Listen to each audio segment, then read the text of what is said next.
Conservatism concept, या फिर बोलिए इसको, इसी का दूसरा नाम क्या है, प्रूडेंस कॉन्सेप्ट।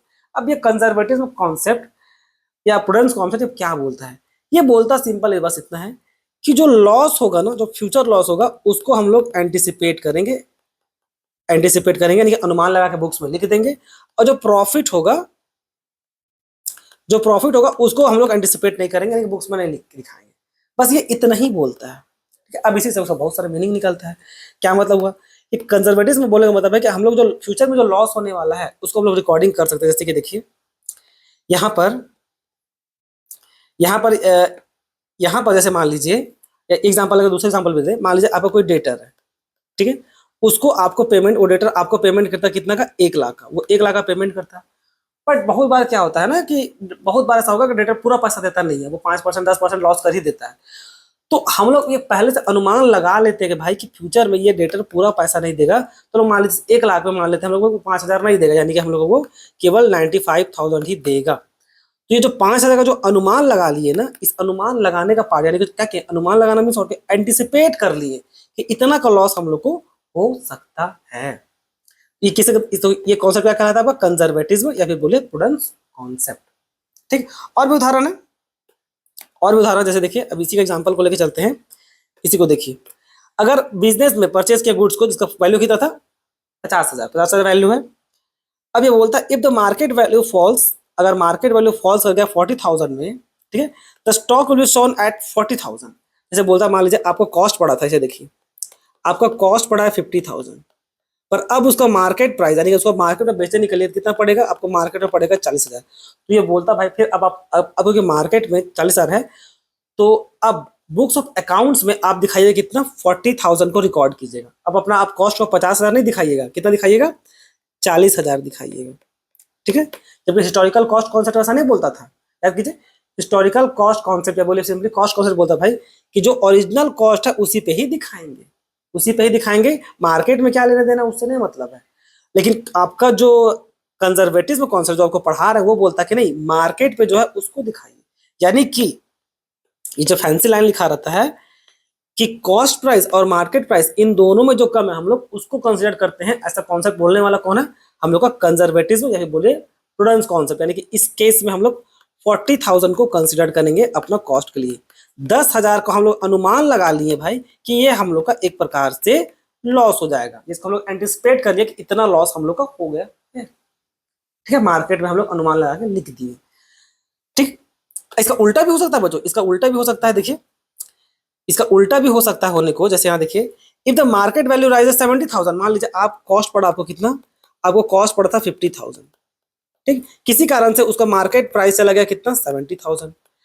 तो कंजर्वेटिव कॉन्सेप्ट क्या बोलता है भाई, केवल आप लॉस को एंटिसिपेट कर सकते हैं, प्रॉफिट को नहीं कर सकते। तो भले 50,000 का सामान अब आपका 70,000 हो गया, तो आपको जो 20,000 का जो प्रॉफिट दिख रहा है इसको आप रिकॉर्डिंग नहीं कीजिएगा, केवल लॉस को कीजिएगा। यही चीज तो यहाँ पर लिखा हुआ है, यही चीज आपका कंजर्वेटिज्म कॉन्सेप्ट पे लिखा हुआ है कि कॉस्ट प्राइस और market price which ever is lower, जो कम होगा भाई उसी को कंसिडर करेंगे। कम कौन है, ये वाला, इसी को कंसिडर करेंगे। इससे इसका देखिए रूल सिंपल है, anticipate no profit but provide all possible losses. इस आधार पे वो बना हुआ है। जैसे यहाँ देखिए, stock is recorded at cost और net realisable value whichever is lower. Clear, और इसी को ठीक करने के लिए जो एंटिसिपेट करते हैं ना कि लॉस को, उसका अलग अलग है परिणाम है। बहुत बार देखिए हम लोग प्रोविजन बनाते हैं, प्रोविजन फॉर पेंडिंग बनाते हैं, प्रोविजन फॉर एक्सपेक्टेड लॉस बनाते हैं। ये सभी अलग अलग एक प्रकार का तरीका है ये करने का। देखिए, अब आपको लग रहा होगा कि सर चलिए, ये तो हमको समझ, आपको लग रहा होगा कि सर चलिए एक चीज तो हमको समझ में आता है कि 50,000 का कॉस्ट था और मार्केट प्राइस उसका 40,000 हो गया। ठीक है, तो चलिए भाई मार्केट प्राइस 40,000 हो गया, आगे 10,000 का मार्केट में वो बिकेगा नहीं, हम लोग को 10,000 का लॉस हो गया। तो इसको हम लोग मान लेते हैं, एंटिसिपेट कर लिए कि 10,000 का लॉस हो गया, इसलिए हम लोग market price books of account में अब चलिए 40 दिखा रहे हैं, और इस कॉन्सेप्ट को फॉलो किए। ठीक है, ये तो आपको एग्री कर जाइएगा। आपको समझ में ये नहीं आ रहा होगा कि सर अगर वही चीज अगर उल्टा हो जाए, कॉस्ट 50,000 था और मार्केट प्राइस 70 हो जा रहा है, तो जो 20,000 का जो प्रॉफिट है इसको हम लोग क्यों नहीं दिखा रहे? यहाँ पे क्या दिक्कत है? अब तो भाई मार्केट में पता ना बिकेगा ना, तो क्या दिक्कत है? दिक्कत है बच्चों, दिक्कत है। देखिए, जो पैसा जो इन्वेस्ट करता है ना, जो आपका इन्वेस्टर सब होता है, इन्वेस्टर सब उतना नहीं समझेगा, वो आपका सिंपली बैलेंस शीट देखेगा ऐसे कि आप कितना प्रॉफिट दिखाए हैं। अब अगर सोचिए, अब अगर आप बैलेंस शीट में दिखाएं कि भाई 70,000 प्रॉफिट है, अब ये तो बस अब अनुमान लगाए ना, बिका नहीं है, अभी तक वो बिका नहीं है। पर मान लीजिए अब आप उसको दिखा दिए 70,000 प्रॉफिट, इट मीन्स व्हाट, कि आप अपना प्रॉफिट को बढ़ा के दिखा दिए। अब उसको 70 दिखाइएगा तो अभी सभी प्रॉफिट आप बढ़ा के दिखा दिए। अब किसी कारण से अगर प्रॉफिट बढ़ गया तो आपका जो इन्वेस्टर लोग होगा, जो पैसा आप पे लगाया, वो तो आपसे प्रॉफिट ज्यादा मांगेगा कि नहीं। अगर से आपका शेयर होल्डर था वो डिविडेंड आपसे ज्यादा मांगेगा, भाई तुम प्रॉफिट ज्यादा कमाए हो तो डिविडेंड ज्यादा दो, सीधा लॉजिक है। गवर्नमेंट भी आपसे सवाल करेगी कि आप अगर प्रॉफिट ज्यादा कमाए हैं तो टैक्स भी ज्यादा भरिए, क्योंकि एक्चुअल में आपका बुक्स में आप लिख दिए खाली कि 50 का सामान को आप 70 का लिख दिए, क्योंकि आपको पता था कि बिक जाएगा मेरा उत्तर में, क्योंकि मार्केट का रेट है। लेकिन मार्केट में वो नहीं बिका, किसी कारण से मान लीजिए आप बुक में 70 में दिखा दिए और वो बिका मात्र 50 में ही। रियल लाइफ में तो कुछ भी हो सकता है। तो अब इन लोगों को क्या जवाब दीजिएगा? क्योंकि एक बार शेयर होल्डर अगर आपका बुक्स ऑफ अकाउंट्स पढ़ के देख ली है कि भाई हाँ 50 70 मतलब 70 का प्रॉफिट दिख रहा है, तो आपसे 70 के हिसाब से ही वो डिविडेंड मांगेगी, प्रॉफिट मांगेगी। गवर्नमेंट में दिख गया कि 70,000 का प्रॉफिट दिखाओ, 70,000 पे टैक्स भरो। अब आप उसको समझाना चाहिएगा कि नहीं सर, हम तो सोचे थे कि 50 का सामान था मेरा, 70 में बिक जाएगा तो हम आपको मेरा प्रॉफिट होगा, लेकिन मेरा 70 में बिका नहीं, तो वो उतना झंझट नहीं पालेगा कोई। वो बोलेगा तुम ठग रहा है, वो तो चूना लगा रहा है हम लोग को। गवर्नमेंट भी आप पे ब्लेम करेगी कम, और आपका जो आप पे पैसा लगाए इन्वेस्टर लोग, वो लोग भी डाउट करेगा कि नहीं ये तो कंपनी फ्रॉड करती है यार, लिखता 70 है और बाद में कम का 50,000 रुपये खाली प्रॉफिट बांटती है, ये तो फ्रॉड कंपनी है। इन्वेस्टर लोग आप पे डाउट करेगा कि नहीं? तो ये सब ड्रामा आप नहीं झेल सकते, समझ में? ये सब ड्रामा हम लोग नहीं झेल सकते, इसलिए कन्वीनियंट पर्पस पे ऐसे क्या होगा, इससे क्या होगा ना, आप लिख के दिखा दीजिएगा बुक्स ऑफ अकाउंट्स में, लिख के रिटर्न में लिख के देने का मतलब क्या, भाई प्रूफ के तौर पे हो जाएगा। तो बचने का सबसे बेटर तरीका है भाई कि मार्केट प्राइस और कॉस्ट प्राइस जो लोअर है उसको कंसिडर कीजिए, कम दिखाइए, ठीक है।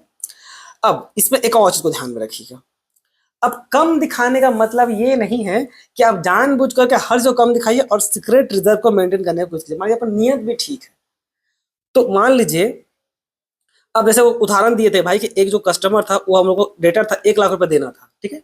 अब आपको पता था कि चलो 5,000 नहीं दे पाएगा और 95,000 दे पाएगा, तो आप सही सही जो भी लगे, ये कैलकुलेट करने का भी अपना तरीका होता है, ठीक है। ये कितना परसेंट निकालेंगे, 5%, 10%, 2%, वो उस समय का परिस्थिति को देख के निकालता है, वो डिसाइड होगा अपना टेक्निक के हिसाब से। पर मान लीजिए आप हिसाब लगाएं और आप निकाले भाई कि हाँ 95,000 वो दे देगा, 5,000 का चांसेस है कि डूब भी सकता है, नहीं भी डूब सकता है, वो डिपेंड करेगा फ्यूचर में देगा कि नहीं देगा। पर आप लॉस को एंटिसिपेट करके दिखा दिए और 5,000 को चलिए लॉस के तौर पे दिखा दिए, प्रोविजन के तौर पे, और 95,000 रुपये मान के चलिए भाई पेमेंट करेंगे, ठीक है। ये सब कुछ रियलिटी था। अब आप क्या किए, अब कम करके दिखाने का मतलब यहाँ पर ये नहीं है बच्चों कि काम करो यार प्रॉफिट को और कम दिखाना है ना, तो काम करो अब 5% नहीं, अब करो उसको 20%, और क्या करो 80,000 ही केवल दिखाओ, और 20,000 को मान के चलो भाई कि लॉस हो जाएगा, नहीं एंटिसिपेट कर लो 20,000 का लॉस।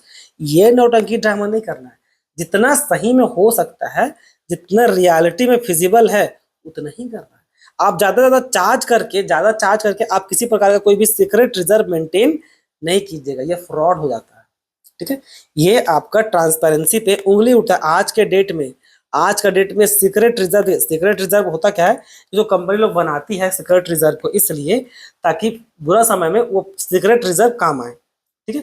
लेकिन आज का डेट में ना बच्चों ट्रांसपेरेंसी मैटर करता है कि भाई आप अपना एक एक पाई का हिसाब दीजिए, आप कोई छुप के नहीं बनाइए, भले आपका नियत कितना अच्छा हो। आपका नियत वो अच्छा था भाई कि हम जानबूझ प्रॉफिट कम दिखाते हैं और बाद में जो प्रॉफिट जो बचा रहेगा ना एकदम उसको अच्छा से इस्तेमाल करेंगे।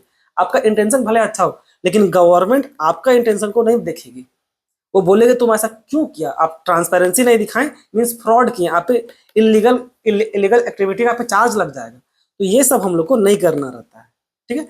तो ट्रांसपेरेंसी को दिखाने के लिए मतलब भाई हम अपना पैसा का देखिए एक रुपये के हिसाब दिए, कोई भी धोखाधड़ी नहीं की। तो क्योंकि अब कंजर्वेटिव कॉन्सेप्ट बोलता है कि लोअर करके दिखाना है, तो लोअर करके दिखाने का मतलब है कि इतना कम करके जानबूझ के दिखा रहे हैं ताकि हम लोग किसी प्रकार का सीक्रेट रिजर्व आप मेंटेन करने का कोशिश कर रहे हैं। ये सब नहीं करना है, समझ में आया? हम लोग को true and fair view must be maintain, यानी कि फुल ट्रांसपेरेंसी मेंटेन होना चाहिए, समझ में आया बच्चों?